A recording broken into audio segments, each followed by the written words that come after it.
अस्सलामुअलैकुम सामीन। 26 रमज़ानुल मुबारक और 6 अप्रैल है।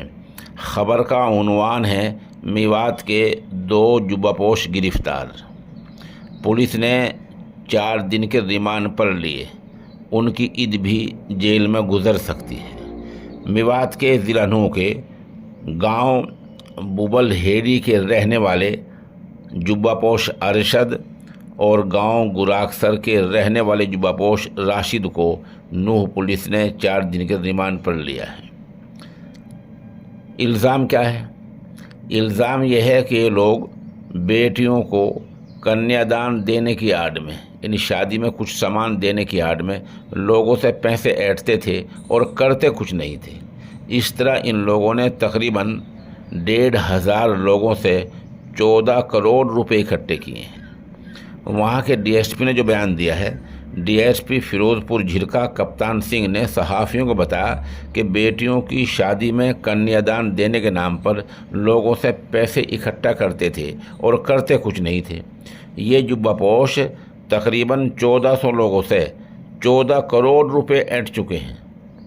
इनके खिलाफ़ मेवात के थाना नगीना में मामला दर्ज हुआ है। इनकी शिकायत गांव नांगल शाहपुर तहसील नगीना ज़िला नूह में दर्ज हुई है। यहाँ एक खातून ने शिकायत दर्ज कराई है। वहाँ भी झांसा देने गए थे। उसकी बेटी को 1 लाख रुपए देने की, मोटरसाइकिल देने की और क्या का उसके शादी का पैकेज बताते थे।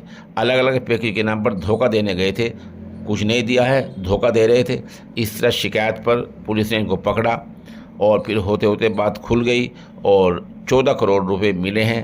अब देखना यह है कि पुलिस रिमांड में ये क्या बताते हैं और बाद में क्या बात खुलकर सामने आती है। बहरहाल ऐसे जुबापोश अगर इल्ज़ाम सच साबित होता है तो ये समाज के लिए नासूर की हैसियत रखते हैं।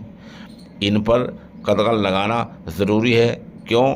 इसलिए कि ये उन सच्चे और मुखलिस और ईमानदार लोगों के ताउन की में भी आड़ और खलल बन जाते हैं जो नेक नियति से अपना काम कर रहे हैं।